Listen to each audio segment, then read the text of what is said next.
எத்தனை சாமி வந்ததையா, இது எந்தெந்த சாமி தந்ததையா, எத்தனை பாட்ட சொன்னதையா,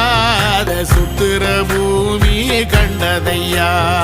அடிச்சு வீசும் காத்துலையும் அந்த தகப்பனாச